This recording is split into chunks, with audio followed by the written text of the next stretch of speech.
ಹೆಬ್ಬಾಳದಿಂದ ಸರ್ಜಾಪುರವನ್ನ ಸಂಪರ್ಕಿಸುವ ಹೊಸ ಮೆಟ್ರೋ ಮಾರ್ಗಕ್ಕಾಗಿ ವಿವರವಾದ ಯೋಜನಾ ವರದಿ ಸಿದ್ಧವಾಗಿದೆ. ಈ ಮಾರ್ಗದಲ್ಲಿ ಮೆಟ್ರೋ ಜಾಲ ಆರಂಭಿಸಲು ಭೂ ಸ್ವಾಧೀನ ಶುಲ್ಕ ಸೇರಿದಂತೆ 16,543 ಕೋಟಿ ರೂಪಾಯಿ ವೆಚ್ಚದ ಅಂದಾಜು 37 ಕಿಲೋಮೀಟರ್ ಮಾರ್ಗವನ್ನು ಈ ಹಿಂದೆ ಉಲ್ಲೇಖಿಸಲಾಗಿತ್ತು. ಈ ಮಾರ್ಗವು ಸರ್ಜಾಪುರ ಬಳಿಯ ಐಟಿ ಕಾರಿಡಾರ್ಗೆ ಸಮೀಪವಿರುವ ಎಲಿವೇಟೆಡ್ ಕಾರಿಡಾರ್ನಿಂದ ಪ್ರಾರಂಭವಾಗಿ ಕೋರಮಂಗಲ ತಲುಪುತ್ತದೆ.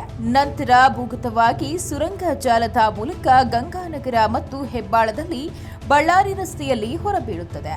ಈ ಹೊಸ ಮೆಟ್ರೋ ಮಾರ್ಗದ ಬಗ್ಗೆ ಹೆಚ್ಚು ಆಸಕ್ತಿದಾಯಕ ಮತ್ತು ವಿಶಿಷ್ಟವಾದ ವಿಷಯವೆಂದರೆ ಇದು 4 ಪಾಯಿಂಟ್ಗಳಲ್ಲಿ ನೀಲಿ, ಗುಲಾಬಿ, ನೇರಳೆ ಮಾರ್ಗಗಳ ಜೊತೆ ಲಿಂಕ್ ಹೊಂದಿರಲಿದೆ ಎಂದು ವರದಿ ಮಾಡಿದೆ.